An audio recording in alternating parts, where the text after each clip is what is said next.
Hello student, आज के lecture में आप लोगों का स्वागत है।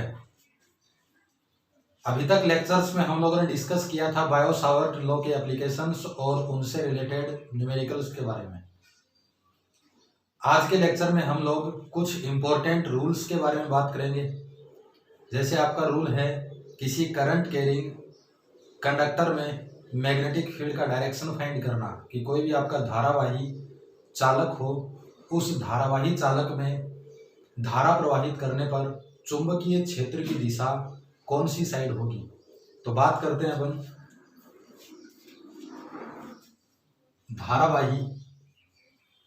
धारावाही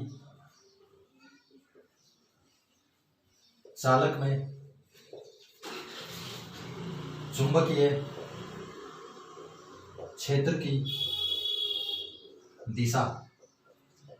इसमें फर्स्ट पॉइंट बात करेंगे कि यदि आपको एक current carrying straight wire given हो, एक धारावाही सीधा तार अगर गिवन हो, तो इस तार के चारों ओर चुंबकीय क्षेत्र की दिशा या फिर स्वरूप किस टाइप का होगा। जो चुंबकीय क्षेत्र उत्पन्न होएगा उस चुंबकीय क्षेत्र का आकृति किस प्रकार का होगा।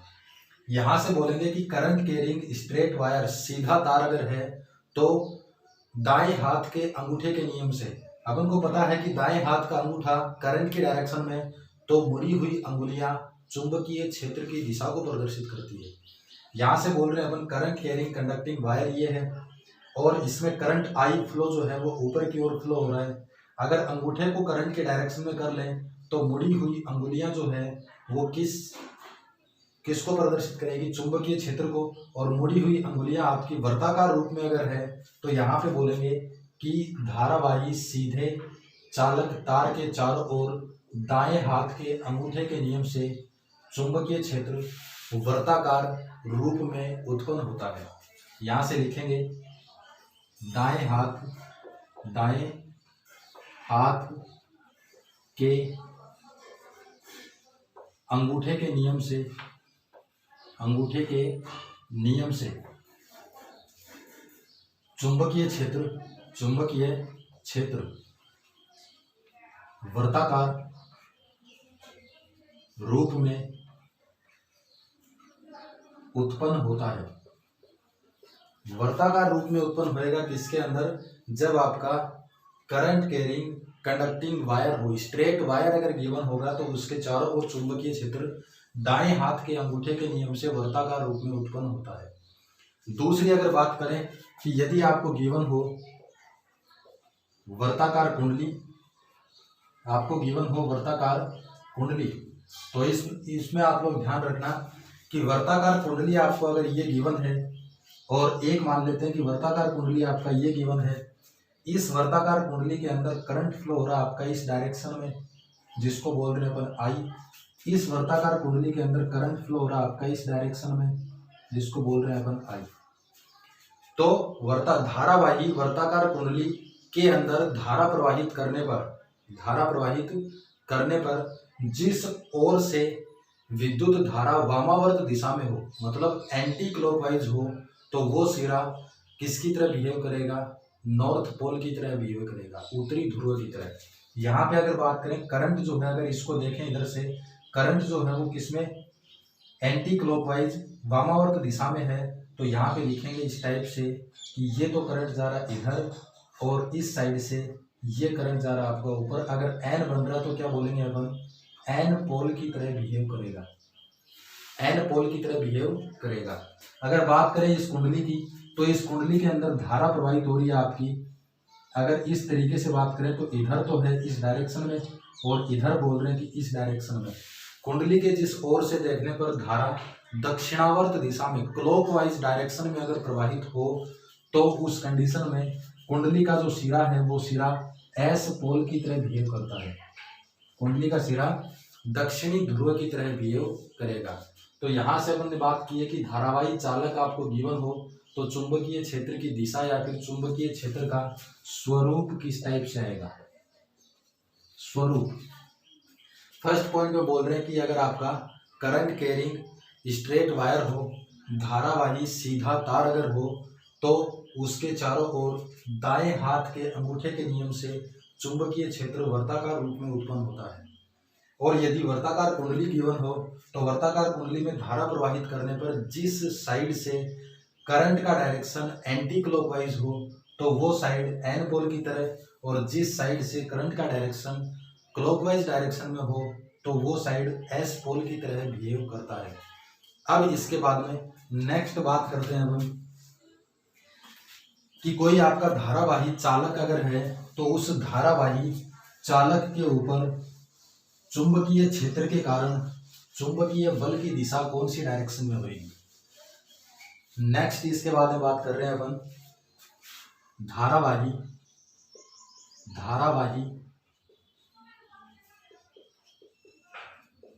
चालक पर चुंबकीय बल की दिशा। कोई धारावाही चालक आपको गिवन है और उस धारावाही चालक के ऊपर चुंबकीय बल की दिशा अगर कैलकुलेट करनी है तो कौन सी डायरेक्शन में चुंबकीय बल लगेगा, उसके लिए आपके दो इंपॉर्टेंट रूल्स है जिनको आप लोगों ने 10th क्लास में पढ़ा होगा कि एक तो है फ्लेमिंग्स लेफ्ट हैंड रूल और एक है आपका फ्लेमिंग्स राइट हैंड रूल। तो यहां से बात करें अपन फर्स्ट फ्लेमिंग के बाएं हाथ का नियम। रूल्स दोनों के दोनों इंपॉर्टेंट हैं। दो रूल बोलेंगे इसमें, फ्लेमिंग का बाएं हाथ का नियम और फ्लेमिंग का दाएं हाथ का नियम। बात करें कि फ्लेमिंग का बाएं हाथ का नियम तो इस नियम के अकॉर्डिंग अपने बाएं हाथ का अंगूठा, बाएं हाथ की तर्जनी अंगुली और बाएं हाथ की मध्यम अंगुली, इन तीनों को एक दूसरे के पैरेलल करना है, एक दूसरे के परपेंडिकुलर। अंगूठे को, तर्जनी अंगुली को और इस मध्यमा अंगुली को, तीनों को एक दूसरे के लंबवत रखना है। और लंबवत रख के बोलना अपन को कि यदि अपने बाएं हाथ की तर्जनी अंगुली किस डायरेक्शन में हो, बाएं हाथ की तर्जनी अंगुली किस डायरेक्शन में हो, चुंबकीय क्षेत्र की दिशा में हो। मध्यमा अंगुली किस डायरेक्शन में हो, विद्युत धारा की दिशा में हो। तो मध्यमा अंगुली को इधर बोल रहा हूं मैं कि इस तरीके से, ये है आपका मध्यमा अंगुली और ये किस में है, विद्युत धारा की दिशा में है। तो अंगूठा जो है वो अंगूठा हमेशा चुंबकीय बल की दिशा को प्रदर्शित करेगा। तो यहाँ से बोल रहे हैं लंबवत है, तो इसको इस तरीके से डिनोट करते हैं कि ये है आपका अंगूठा और ये किसको डिनोट करेगा, चुंबकीय बल की दिशा को प्रदर्शित करता है। तो यहाँ से क्या क्या बोलना आपको कि फ्लेमिंग के लेफ्ट हैंड रूल के अकॉर्डिंग जब अपने बाएं हाथ की तर्जनी अंगुली चुंबकीय क्षेत्र की दिशा को प्रदर्शित करे, मध्यमा अंगुली विद्युत धारा की दिशा को प्रदर्शित करे, तो अंगूठा हमेशा चुंबकीय बल की दिशा को प्रदर्शित करता है। इसके अंदर चुंबकीय क्षेत्र, विद्युत धारा और चुंबकीय बल, चुंबकीय क्षेत्र, विद्युत धारा और चुंबकीय बल तीनों एक दूसरे के लंबवत होते हैं, तीनों एक दूसरे के लंबवत। फ्लेमिंग्स लेफ्ट हैंड रूल जो है वो आपका विद्युत मोटर के अंदर काम आता है। यहाँ पे लिख दे रहा हूँ मैं कि इसका यूज किस में करते हैं अपन, इसका यूज करेंगे विद्युत मोटर में। यहाँ पे इसका कथन अगर लिखें तो कथन के लिए बोल रहे हैं कि इस नियम के अनुसार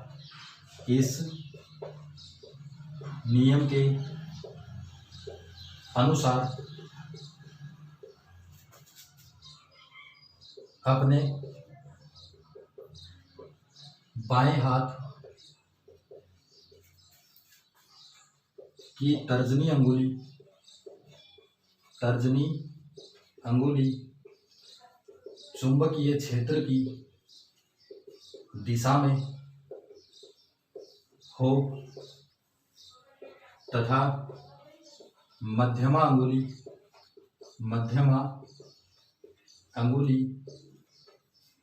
विद्युत धारा की दिशा में हो, विद्युत धारा की दिशा में हो, तो अंगूठा हमेशा चुंबकीय बल की दिशा को प्रदर्शित करेगा। तर्जनी अंगुली चुंबकीय क्षेत्र की दिशा में, मध्यमा अंगुली विद्युत धारा की दिशा में, तो अंगूठा हमेशा चुंबकीय बल की दिशा को प्रदर्शित करेगा। और इस नियम में चुंबकीय क्षेत्र, विद्युत धारा और चुंबकीय बल तीनों एक दूसरे के लंबवत होते हैं। और फ्लेमिंग के बाएं हाथ का नियम जो है वो विद्युत मोटर के अंदर उपयोग करते हैं। फिर इसके बाद में बात करते हैं अपन कि फ्लेमिंग के दाएं हाथ का नियम। फ्लेमिंग के दाएं हाथ के नियम के अकॉर्डिंग अपन को क्या करना है, दाएं हाथ की तर्जनी अंगुली, मध्यमा अंगुली और अंगूठे को एक दूसरे के लंबवत रखना है। यहां से बोल रहे हैं अपन फ्लेमिंग का दाएं हाथ का नियम। सेकंड रूल है आपका फ्लेमिंग का दाएं हाथ का नियम। और इस रूल के अकॉर्डिंग अपने दाएं हाथ की तर्जनी अंगुली, मध्यमा अंगुली और अंगूठे को तीनों को एक दूसरे के लंबवत रखेंगे। और यदि अंगूठा किसको प्रदर्शित करे, चुंबकीय बल या फिर चालक की गति को प्रदर्शित करे, मध्यमा अंगुली किसको प्रदर्शित करे, चुंबकीय क्षेत्र को, तो ये तर्जनी अंगुली चुंबकीय क्षेत्र को, तो मध्यमा अंगुली हमेशा विद्युत धारा की दिशा को प्रदर्शित करेगी। अंगूठा चालक की गति को प्रदर्शित करेगा, तर्जनी अंगुली चुंबकीय क्षेत्र की दिशा को प्रदर्शित करेगी, तो मध्यमा अंगुली हमेशा विद्युत धारा की दिशा को प्रदर्शित करती है। यहाँ से लिख रहे हैं अपन इसके अकॉर्डिंग कि इस साइड में क्या है आपका, इस साइड में है तर्जनी अंगुली।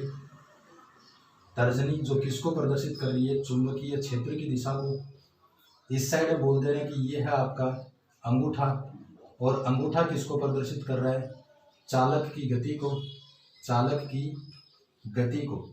तो मध्यमा अंगुली जो है, मध्यमा अंगुली वो हमेशा किसको प्रदर्शित करेगी, विद्युत धारा की दिशा को प्रदर्शित करती है।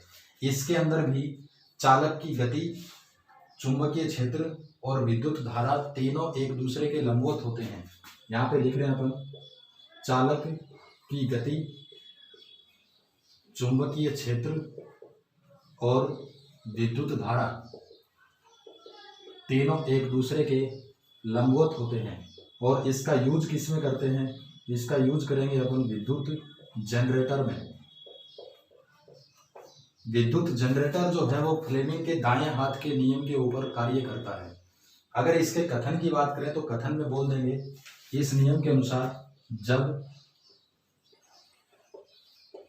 दाएं हाथ की तर्जनी अंगुली चुंबकीय क्षेत्र की दिशा में हो तथा अंगूठा चालक की गति की दिशा में हो, तो मध्यमा अंगुली हमेशा विद्युत धारा की दिशा को प्रदर्शित करेगी। ये दो रूल, इन दोनों रूल्स के अकॉर्डिंग बोल सकते हैं अपन कि किसी धारावाही चालक पर चुंबकीय बल की दिशा किधर आएगी। चालक की गति को अपन चुंबकीय बल भी बोल सकते हैं, और या फिर चालक की गति, जिस डायरेक्शन में चालक गति करेगा उसी डायरेक्शन में चुंबकीय बल लगेगा। इन्हीं रूल्स के अकॉर्डिंग अब बात करेंगे अपन इस चैप्टर का इम्पोर्टेंट टॉपिक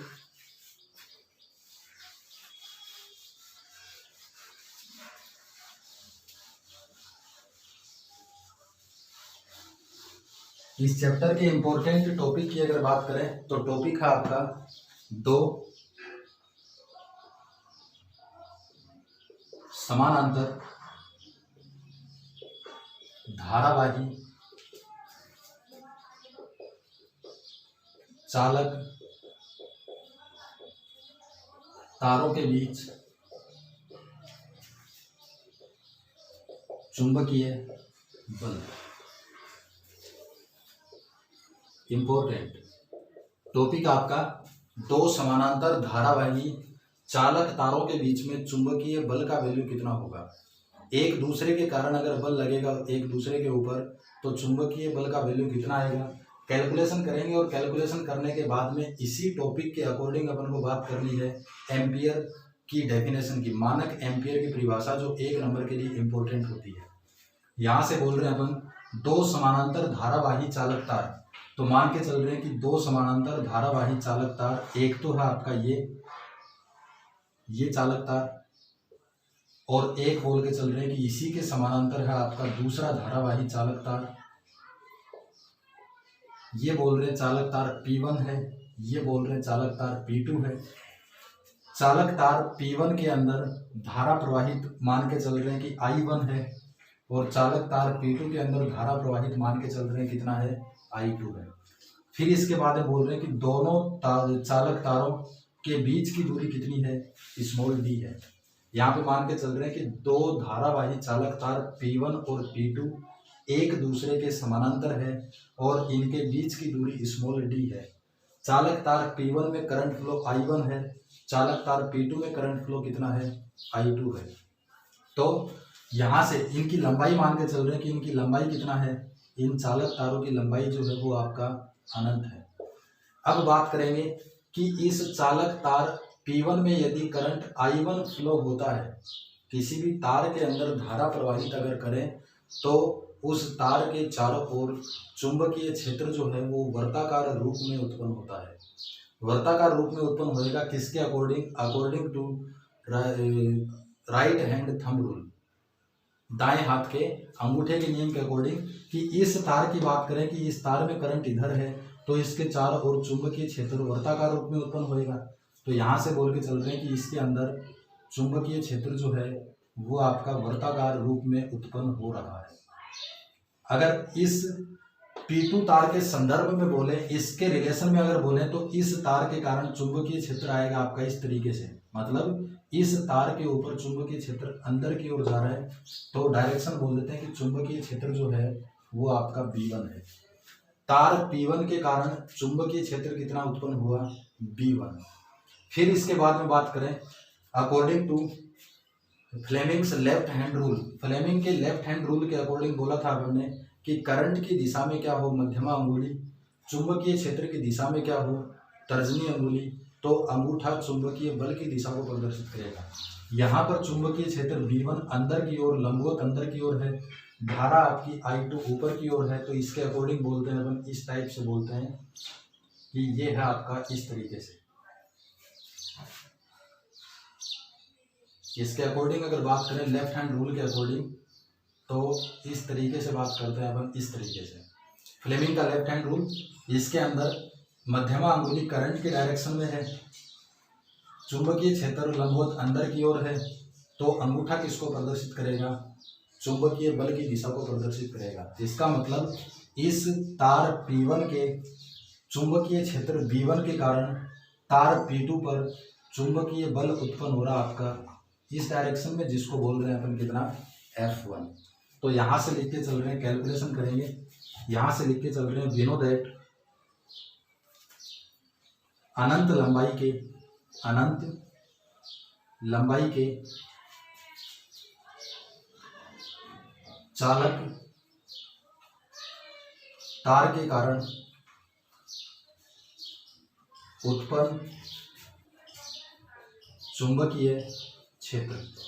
अनंत लंबाई के तार के कारण उत्पन्न चुंबकीय क्षेत्र का फॉर्मूला आपको बताया था कि B इक्वल टू कितना होता है आपका, म्यू नॉट I अपॉन में 2πd। कितना फॉर्मूला होता है, म्यू नॉट I अपॉन में 2πd। इस फॉर्मूले के अकॉर्डिंग P1 के कारण जो B1 चुंबकीय क्षेत्र उत्पन्न हुआ है उसका कैलकुलेशन करेंगे, तो यहाँ पे लिखेंगे, इसलिए P1 के कारण उत्पन्न चुंबकीय क्षेत्र, P1 के कारण चुंबकीय क्षेत्र कितना उत्पन्न हो रहा है आपका, B1, तो B की जगह पुट करेंगे B1 is equal to mu naught, P1 के कारण उत्पन्न हो रहा है तो P1 में धारा प्रवाहित कितनी है, I1, तो I की जगह पुट करेंगे I1 अपॉन में 2πd। जो कि डी क्या है आपका, दोनों तारों के बीच की दूरी, यहाँ से यहाँ पर चुंबकीय क्षेत्र उत्पन्न हो रहा है, तो म्यू नॉट I1 अपॉन में 2 पाई डी। अब इस चैप्टर के स्टार्टिंग में बात की थी अपन ने कि किसी गतिमान आवेश के ऊपर चुंबकीय बल कितना होता है। चुंबकीय क्षेत्र में कोई आवेश यदि गति करे तो उसके ऊपर चुंबकीय बल कितना, Q V B sine theta, maximum कितना, क्यू वी बी। और अगर चालक तार की बात करें कि किसी चालक के ऊपर, धारावाही चालक के ऊपर चुंबकीय क्षेत्र के अंदर बल कितना लगता है, तो F is equal to I L B sine theta. और मैक्सिमम अगर लगेगा तो मैक्सिमम कितना, मैक्सिमम क्यों, क्योंकि यहाँ पर F1 V1 और I2 जो है करंट, ये सब के सब एक दूसरे के लंबवत हैं। लंबवत कितना लगेगा आपका, I L B, F is equal to I L B. तो यहाँ से लिख रहे हैं हम वी नो दैट धारावाही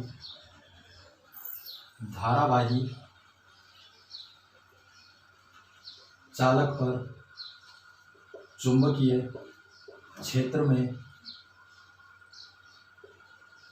चुंबकीय बल, फॉर्मूला कितना होता है, फॉर्मूला होता है आपका F is equal to I L B.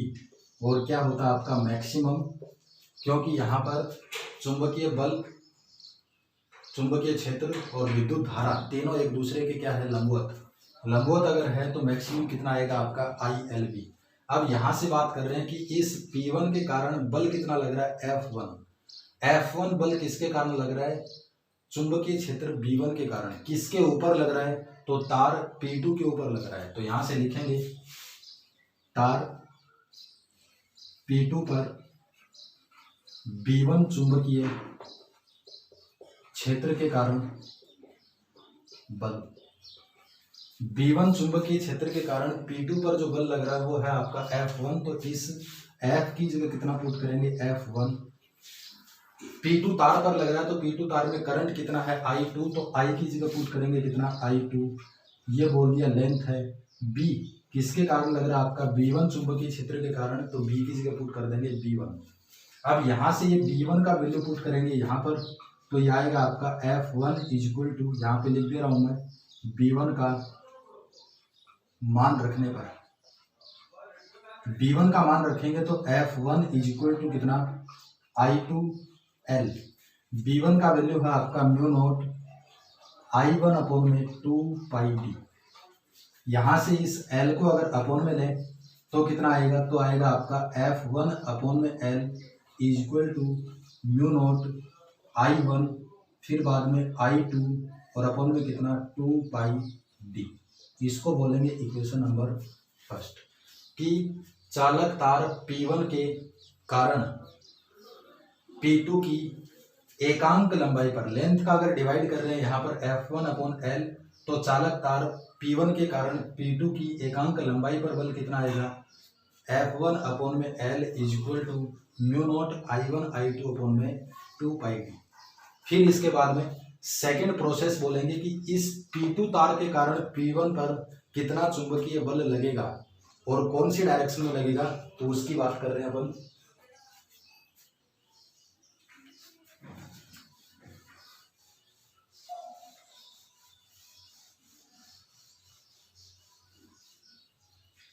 यहां से बोल के चल रहे हैं कि ये तार आपका कौन सा है, P1 तार, और इसमें करंट कितना फ्लो हो रहा है आपका, I1। यहाँ से ये वायर है आपका P2 वायर, और इस वायर में करंट कितना फ्लो था, I2। और बोल रहे हैं अपन ये वायर था आपका P2। अब बोलना है कि इस वायर P2 के अंदर भी अगर करंट फ्लो है तो इस वायर P2 में चुंबकीय क्षेत्र उत्पन्न होगा, और किस रूप के अंदर उत्पन्न होएगा, तो according to right hand thumb rule, तो किस रूप में उत्पन्न होएगा, वर्ताकार रूप के अंदर ही। तो यहाँ से बोलेंगे कि P2 तार के ऊपर या फिर इसके चारों ओर वर्ताकार रूप के अंदर चुंबकीय क्षेत्र उत्पन्न होता है। अब यहाँ से लिखेंगे कि वर्ताकार रूप में अगर है तो इस साइड में अंदर की ओर जाएगा और इस साइड से बाहर निकलेगा, तो चुंबकीय क्षेत्र का डायरेक्शन बोल देते हैं कि P2 तार के कारण चुंबकीय क्षेत्र है आपका B2, जो लंबवत बाहर की ओर है। इस चुंबकीय क्षेत्र B2 के कारण तार P1 के ऊपर चुंबकीय बल लगेगा, और चुंबकीय बल लगेगा तो according to Fleming's left hand rule उसका डायरेक्शन कौन सी डायरेक्शन में होगा आपका, इस डायरेक्शन में, तो बोलेंगे ये आपका फोर्स F2। दोनों तारों के बीच की दूरी कितनी थी? दोनों तारों के बीच की दूरी थी आपकी स्मॉल डी। वापस कैलकुलेट करेंगे कि अनंत लंबाई के चालक तार के कारण उत्पन्न चुंबकीय क्षेत्र का फॉर्मूला होता है आपका B equal to mu naught I upon में 2 पाई डी। बात कर रहे हैं कि P2 के कारण उत्पन्न चुंबकीय क्षेत्र कितना है? P2 के कारण उत्पन्न चुंबकीय क्षेत्र है आपका B2 और B2 के अंदर करंट फ्लो कितना है? I2। तो I की जगह पुट कर देंगे I2। धारावाही चालक तार पर चुंबकीय क्षेत्र में चुंबकीय बल का वैल्यू होता है आपका F इक्वल टू INB। और इस बार बोल रहे हैं कि इस P2 तार के कारण P1 के ऊपर बल लग रहा है F2। तो तार P1 पर किसके कारण लग रहा है? B2 चुंबकीय क्षेत्र के कारण बल। तो F की जगह पुट करेंगे F2। P1 में करंट कितना फ्लो है? I1। तो इस I की जगह पुट करेंगे I1। और किसके कारण उत्पन्न हो रहा है बल? B2 चुंबकीय क्षेत्र के कारण। तो यहाँ पे लिखेंगे B2। अब B2 का वैल्यू अगर इसमें पुट करेंगे तो ये आएगा आपका F2 equal to I2 into L, I1 into L, same to same. और बाकी बच गया ये वैल्यू किसका है? ये वैल्यू है आपका म्यू नॉट I2 अपॉन में 2 पाई डी। इस B2 का वैल्यू है। यहाँ से कैलकुलेट करेंगे, L को अगर नीचे लेके आए तो ये आएगा F2 अपॉन में L is equal to mu naught I1 I2 upon में 2 पाई डी। इसको बोलेंगे इक्वेशन नंबर 2। अब यहां से देखेंगे कि इक्वेशन नंबर 1 और 2 के कारण क्या पता लग रहा है हमको। तो यहां से बात कर रहे हैं समीकरण 1 और 2 से।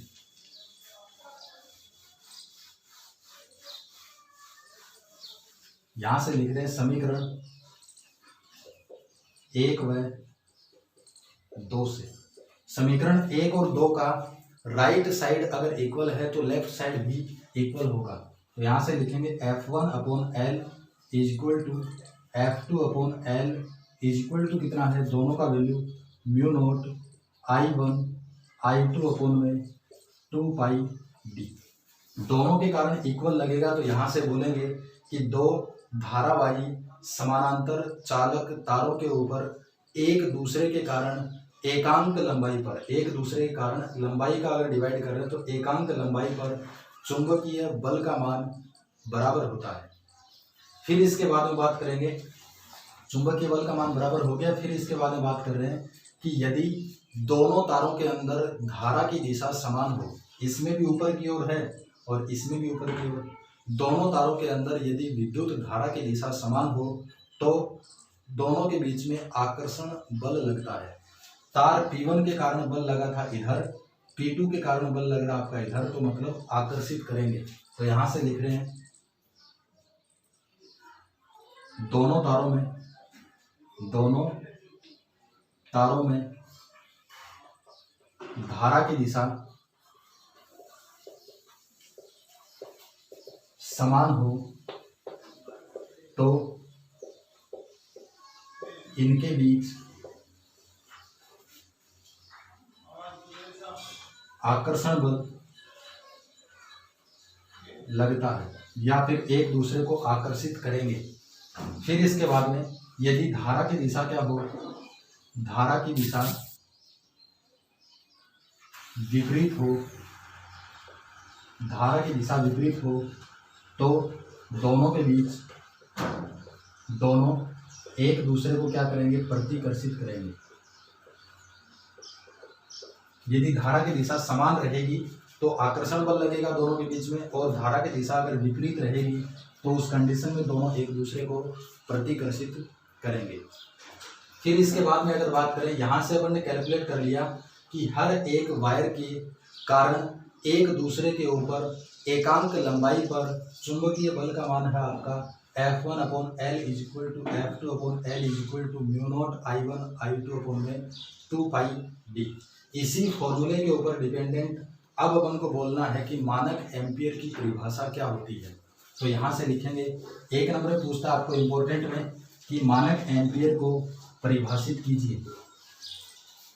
यहाँ से लिख रहे हैं मानक एम्पियर की परिभाषा, वेरी इंपॉर्टेंट। मानक एम्पियर की परिभाषा अगर बोलनी है तो यहां से लिखेंगे वी नो दैट समानांतर चालक तारों की एकांक लंबाई पर चुंबकीय बल। एकांक लंबाई के ऊपर चुंबकीय बल कितना है? F1/L is equal to F2/L is equal to mu naught I1/2/2πd। ये आपका फॉर्मूला है। इस फॉर्मूले के अकॉर्डिंग अगर लिखें यहाँ पर कि इफ I1 और I2 का वैल्यू कितना हो, I1 और I2 का वैल्यू आपका 1 एम्पियर हो, कितना हो? 1 एम्पियर, जिसको बोल रहे हैं अपन एकांक विद्युत धारा। दोनों तारों के बीच की दूरी कितनी माने? दोनों तारों के बीच की दूरी मान रहे हैं कि 1 मीटर है। दोनों समानांतर तारों के बीच की दूरी कितनी है? 1 मीटर। जैसे ये वायर थे, इनके बीच की दूरी स्मॉल d इक्वल टू कितना है? 1 मीटर है।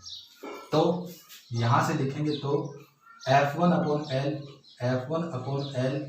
या फिर F2/L, इनका वैल्यू कितना आएगा? वैल्यू पुट करेंगे तो ये आएगा आपका म्यू नॉट I1 का वैल्यू 1, I2 का वैल्यू 1/2πd, d का वैल्यू 1। बल जो है वो आपका इक्वल है, तो इसको डिनोट कर देते हैं हम F/L से। तो ये है F/L इज इक्वल टू, बच गया कितना? Mu not 2π।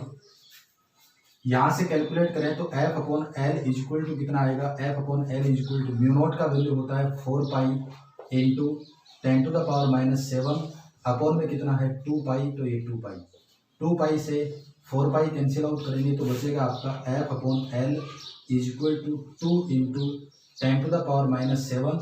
ये है आपका फोर्स, तो न्यूटन, अपॉन में लेंथ है तो न्यूटन पर मीटर।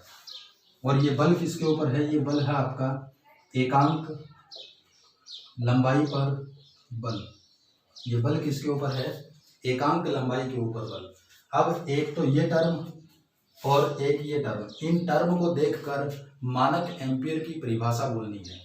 मानक एम्पियर की परिभाषा अगर बोलेंगे तो विद्युत धारा का वह मान जिसके कारण दो समानांतर चालक तारों जिनके बीच की दूरी 1 मीटर हो की एकांक लंबाई पर चुंबकीय बल का मान 2 × 10⁻⁷ न्यूटन पर मीटर उत्पन्न हो, तो उस धारा को 1 एम्पियर कहा जाता है। यहाँ से इसका डेफिनेशन लिखेंगे। डेफिनेशन में बोल रहे हैं विद्युत धारा का वह मान जिसके कारण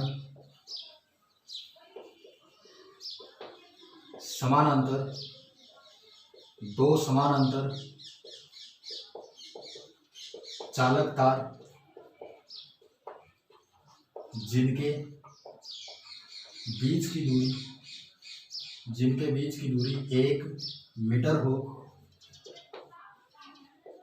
की एकांक लंबाई पर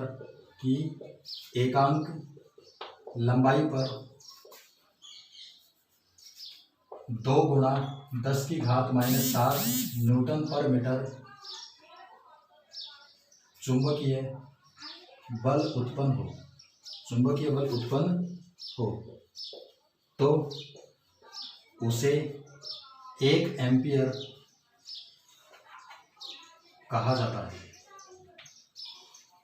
और ये डेफिनेशन है आपकी स्टैंडर्ड एम्पियर की या फिर विद्युत धारा की मानक एम्पियर की परिभाषा। इसमें इसके अकॉर्डिंग ही बोलना अपन को। ये है एकांक लंबाई के ऊपर बल कितना? 2 × 10⁻⁷। दोनों तारों के बीच की दूरी कितनी? 1 मीटर। तो विद्युत धारा का वह मान जिसके कारण दो समानांतर चालक तारों जिनके बीच की दूरी स्मॉल d हो की एकांक लंबाई पर चुंबकीय बल कितना उत्पन्न होता है? 2 × 10⁻⁷। तो उस विद्युत धारा को 1 एम्पियर कहा जाता है। आज के लिए बस इतना ही। Thank you.